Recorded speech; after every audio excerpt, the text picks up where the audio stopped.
నాలుగు కొప్పులు ఒక దగ్గర ఇమడనే ఇమడవు అనే సామెత మీకు తెలుసా అండి? ఇంతకీ ఈ సామెత ఎందుకు చెప్తున్నావక్క అనుకుంటుర్రా? అయితే నేను మా బ్లాగ్‌లో ఇంతకుముందు ఎవరు ఉండకపోయేటోళ్ళం. మేము 3 ఫ్యామిలీసే ఉండేటియి అని చెప్పినా గదా!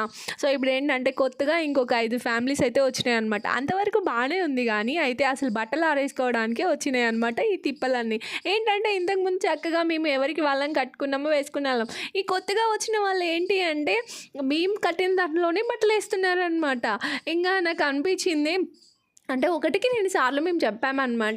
సో, అందరికి ఇబ్బందవుతుంది. ఎందుకంటే అందులోని ఇప్పుడు వింటర్ సీజన్ కదా అండి! పిల్లలకి యూనిఫార్మ్ ఒకటొకటే ఉంటదనమాట. ప్రతి ఒక్కరికి కావాలి బెడ్‌షీట్స్ వింటర్‌వయితే చాలా ఉంటాయి. ఎందుకంటే ఇక్కడ చాలా ఎక్కువగా ఉంటుంది కాబట్టి, ఏ రోజుకి ఆ రోజు బట్టలయితే చాలా ఉంటాయనమాట.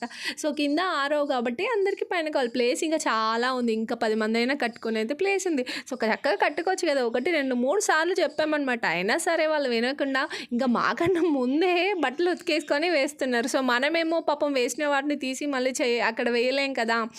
ఇంగ అట్లా అవుతుందనమాట. సో, ఇంగ నాకనిపిచ్చింది ఇవాళ కూడా అదే రిపీట్ అయిందనమాట. సో, ఇంగ నేనైతే ఆమెకు జెప్పేసిన డైరెక్ట్, "దీదీ ప్లీజ్ మీరు ఇంకొక దగ్గర కట్టేసుకోండి. నాకు ఇబ్బందవుతది. మాకు కింద ఎండ రాదు" అని జెప్పేసి చాలా స్వీట్‌గా, క్యూట్‌గా నేనైతే ఆమెకు చెప్పినా అనమాట.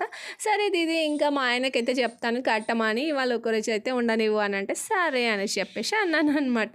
సో, రాకముందేమో ఎవరైనా వస్తే బాగుండు అనిపిచ్చింది. ఇంగ వచ్చిన తర్వాతనైతే నాకనిపిస్తుంది, ఎవరు లేకుండా ఉంటే బాగుండు అని ఇప్పుడనిపిస్తుంది. సో, మీరు కూడా ఇలాగే ఆలోచిస్తారా? వీడియో నచ్చితే తప్పకుండా ఒక చిన్న లైక్ ఇవ్వడం మాత్రం మర్చిపోవద్దు.